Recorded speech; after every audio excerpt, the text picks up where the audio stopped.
Hello there. Today, allow me to talk to this first-time homeowner who want to buy a piece of land or even invest in a property, buy an apartment.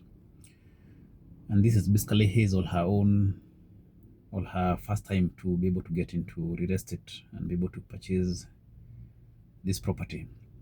So I'm going basically to look into some basic aspects that one need to look into. Some of the critical consideration you need to have on the desk, even as you go out there to to hunt for this property.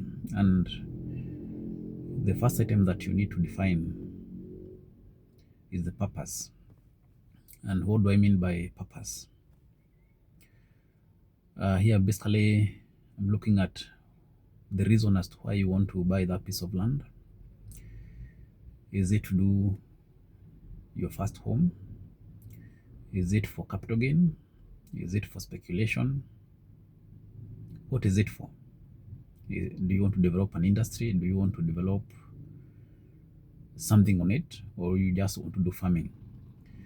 That is critical because whatever purpose or the use you want to apply on that land that you want to buy will determine so many aspects. So for me, item number one is to write down the purpose and the reason as to why you want to buy that particular piece of land. And the same would apply even when you're buying a property. It may be a already developed property. Are you buying it for your home? Are you buying to be able to put up an office? Or what is the purpose of that building that you're buying? So that, to me, as item number one, is critical to define what is the purpose of the property or the asset that you're putting your money into. And then once you define your purpose, you go to the step number two, where you now set your budget, outline your budget. And how you outline your budget is basically based on so many other aspects: your source of income, your ability to access credit, and even your ability to be able to pay over time and be able to repay the loan or be able to buy that piece of land over a particular period of time, depending on how the developer would give you an installment plan. So it's good to define your budget.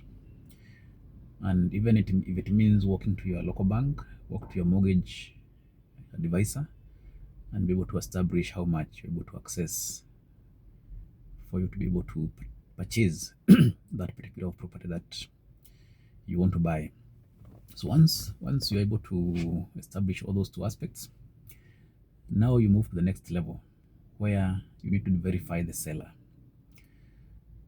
And before you even actually verify the seller, that area has a lot of aspects. Number one is the neighborhood that you want to buy into. Number two is to establish someone who may help you to undertake this process. May it be an agent, a property agent, may it be your wakili, or even maybe you'd want to do it yourself. That is critical that you define how you want to go about it.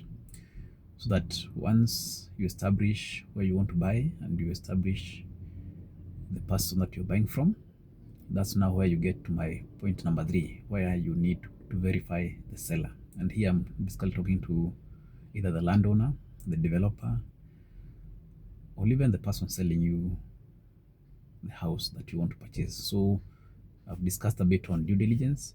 So you basically need to do a lot of due diligence around it. And here you have experts that you're able to talk to be able to help you do this process.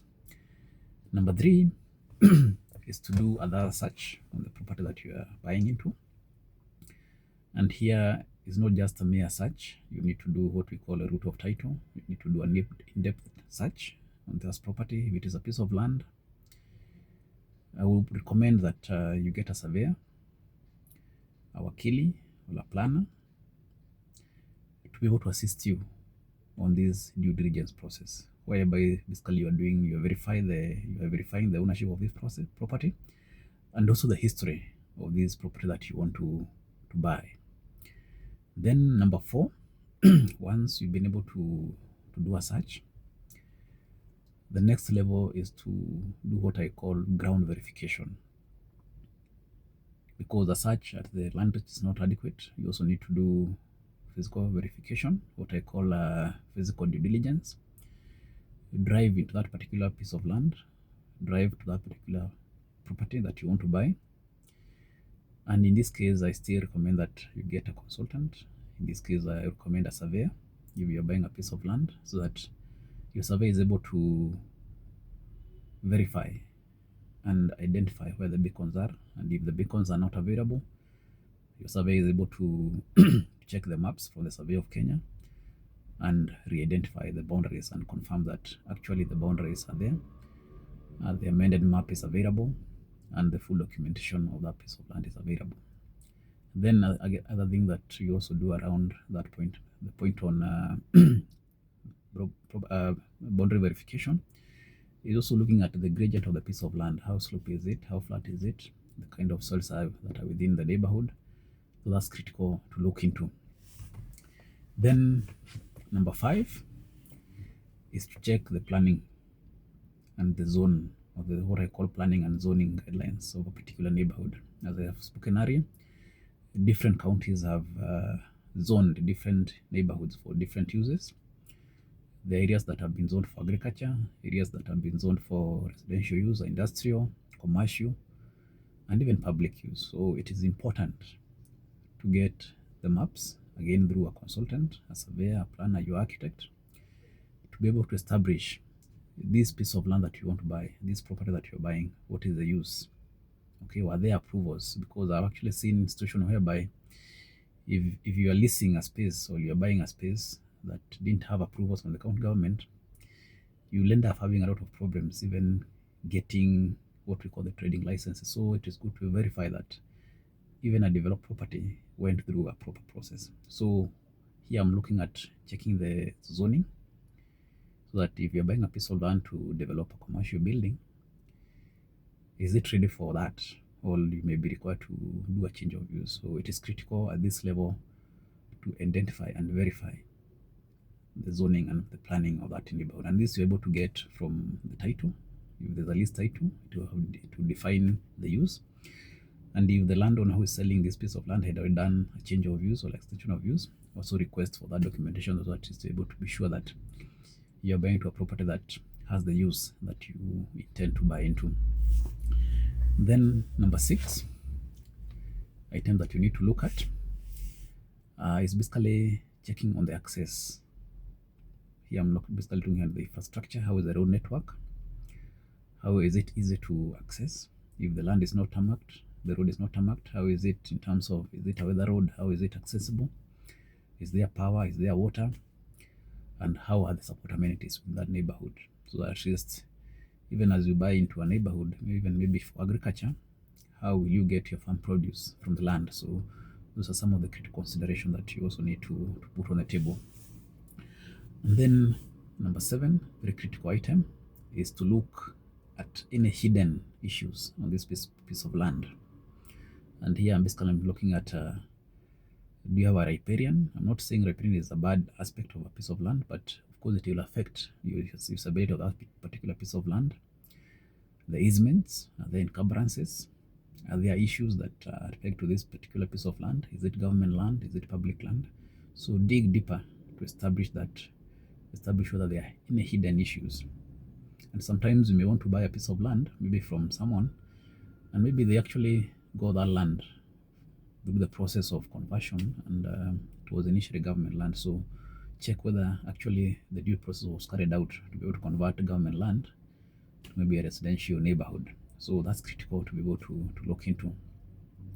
Then item number 7, now don't rush. Okay, as much as you've liked what you want to buy, don't rush, take your time,